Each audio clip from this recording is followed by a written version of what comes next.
আমরা ভিয়া প্রেনিস্তিনা এখানে দাঁড়িয়ে আছি ফোন বুথের সামনে। এখানে ভিয়া প্রেনিস্তিনায় আমরা দেখতে পাচ্ছি বাস এসে দাঁড়িয়েছে। এখানে বাস স্ট্যান্ড, ওই যে সামনে কামালের বার এবং ডান পাশে রয়েছে ফলের দোকান। এখানে কিছু সময় অবস্থান করে আমরা চলে যাব আমাদের বাসার দিকে। সামনে একটা এলিমেন্টারিতে চলে যাব, সেখানে কিছুক্ষণ অবস্থান করে আমরা বাসায় চলে যাব। এই মিজান ফোন করছে, আমরা ওই দেখতে পাচ্ছি সেমাফোরও বলা হয়, আলবের্তো দে জুসানো, ভিয়া আলবের্তো দে জুসানো। গাড়ি পাস হয়ে যাচ্ছে প্রেনিস্তিনাতে। এই ডান পাশের রাস্তাটা হলো সরাসরি যেটা, সেটা ভিয়া প্রেনিস্তিনা, আর যেই পাশ দিয়ে গাড়িটা বেরিয়ে আসছে সেটা হলো ভিয়া আলবের্তো দে জুসানো।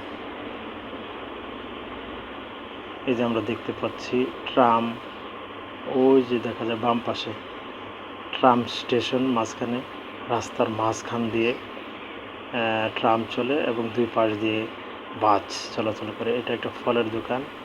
এখানে আমরা দেখতে পাচ্ছি ভিতরে এই যে চলে এসেছি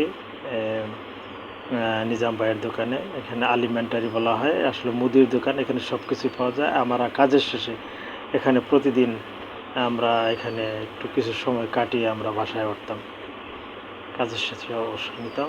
এটা খুব সুন্দর একটা বন্ধুত্ব হয়েছিল। সে নিজাম ভাই, যেহেতু চলে আসবো তার সাথে একটু দেখা করতেছি, কি আগামীকাল হয়তো চলে আসবো বাংলাদেশে, তাই তার সাথে একটু দেখা করতে গেছি। এই যে তাদের দোকানে অনেক কিছু বিক্রি হতো, সব কিছু বিক্রি হতো, যা কিছু, কারণ ইটালিতে দোকান তো, ইটালিয়ানরা আসে, বাংলাদেশিরা আসে, সবাই আসে, সবার জিনিস রাখতে হয়।